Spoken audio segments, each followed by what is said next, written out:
Good morning, everybody. Oh, what a day this is going to turn out to be. Just a beautiful October morning. Cool and crisp right now, but going to warm up in close to 80, maybe in the 80s. You know, we have a very unique scripture passage coming up for our Old Testament reading, and that's from the 53rd chapter of Isaiah, verses 4 through 12. We've talked a lot about Isaiah before, and if you remember, it's a prophet whose work, and actually it's the work of several prophets all put together into one, spans nearly 3 centuries. The first 39 chapters cover a time period just before the people of Jerusalem went into exile in Babylon. And then the next chapters 40 through 55 cover the time while they're in exile, and then 56 through 66 is when they're back home in Jerusalem, reestablishing their roots there, trying to clean up the mess that's just all around them. A lot of lamentation going on in here, some words of judgment, but a lot of words of hope as well.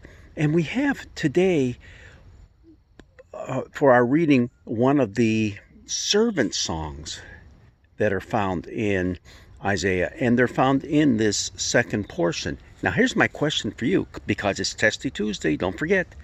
We've talked about this before. I want to see if you remember, and if you don't, well, you're going to find out right now. How many servant songs are there? How many servant songs are there?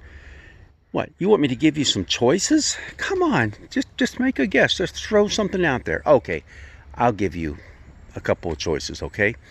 There are 3, there are 4, there are 7, there are 8. 3, 4, 7, 8. Pick one of those. Come on, let's get to it. The answer is there's 4. 4 servant songs. And our reading comes from the very last of those servant songs, and it's often called the suffering servant song. And why? I'm going to read just a portion of it to you right now, and you'll find this very familiar. He was wounded for our transgressions, crushed for our iniquities. Upon him was the punishment that made us whole, and by his bruises we are healed. All we like sheep have gone astray. We have all turned to our own way, and the Lord has laid on him the iniquity of us all. He was oppressed and he was afflicted, yet he did not open his mouth. Like a lamb that is led to the slaughter, like a sheep that before its shears is silent. And it goes on and it goes on for quite a little bit more, but that's just a portion of the reading even for this coming Sunday. Sounds familiar, doesn't it? Who do we apply that to? We apply it to Jesus. But here's the important thing to remember. This was written 5, 6 centuries before Jesus. Well, at least 5 centuries before Jesus. So, is it talking about Jesus? Is it talking about the prophet Isaiah himself? Is it talking about the people of Israel? Wow, there's a lot of different directions you can go with this. And a lot of scholars disagree on just who is being pinpointed here. Now, remember, there's 4 servant songs going on in this part of Isaiah, this second portion. And it's important to remember that there's a history of Israel that is deeply embedded way back into what is being said right here, too. What am I talking about? Okay, this suffering servant song talks right now, what we read is the bad stuff that's happening to him, but it moves on to talk about him being exalted, whoever this individual is. If it is an individual, could it be the nation of Israel itself that has suffered and is right now in the process of suffering, but will bring about redemption by their return to Israel? We don't know. We don't know. It could be, and maybe that's the way we need to look at this psalm. Talking about weakness to greatness, talking about being destitute to being exalted. God, throughout history, throughout the people's history, has always picked those that are the least likely candidates to do his work and his will amongst his people. I mean, you can start all the way with Abraham, just some guy out here in the middle of nowhere who God picks. I mean, come on. He and his wife don't have any kids. They're both 100 years old, and they end up being the parents of a great nation. A nation that it numbers greater than the stars in the sky and the sands on the sea shore. And wow. And you had that happening all the way through the Older Testament to different individuals, people who are the least likely. David, the least likely of all the sons that was picked out to be king.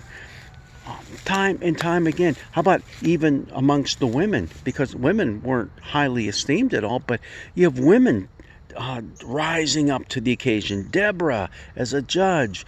You have Esther, who saves the people from annihilation. You have Rahab, a prophet who figures into God's salvation history, working through Israel. Man, and you can even push that into the Newer Testament with Mary, the mother of Jesus, and all the women who were there at the tomb. I mean, God picks a lot of unlikely candidates to move forward with this whole story of salvation, not only for the people of Israel, but for the world. So, no wonder when the gospel writers sat down to write their gospel, when they picked up the Older Testament to read through that and read this continuing story of God's salvation that now continued in the person of Jesus, God incarnate, what did they find? The suffering servant song of Isaiah 53. And they said, oh, there it is. There's Jesus. And they're right. It is. It is about Jesus. It's about us too. What? You're saying about us too? We have to suffer? Well, we just might, but you have to read the entire song. You have to read all of, well, come on. I know you're not going to sit down and read all of Isaiah right now, but at least with this suffering servant song, read it. It's chapters 53 and into chapter 54, okay? When you read that, you see that this person came. This person, Jesus? This person, was it Isaiah?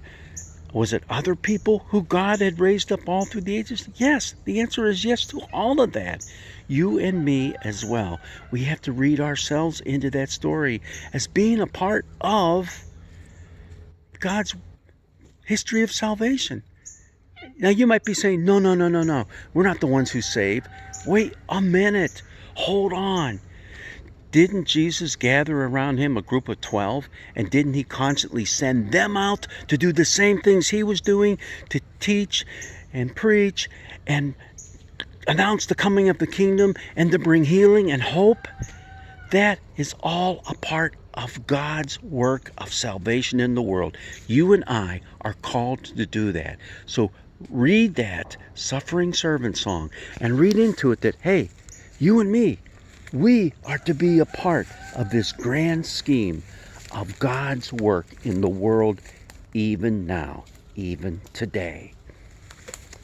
Yeah, it gets you looking at the Older Testament with a whole different viewpoint, that it's not just ancient history, it's God's history, a history that you and I are a part of. We melt right into it, and we're called to be his faithful people. Okay, get out. I'm just walking around the backwoods a little bit because it's so gorgeous, and I'm going to do it a little bit as we go along in this fall season so you can see all the leaves that begin to change. Right now it's still pretty green, a little bit of yellow here and there, but mostly green. It's going to get better as time goes on. God's blessings be with you this day.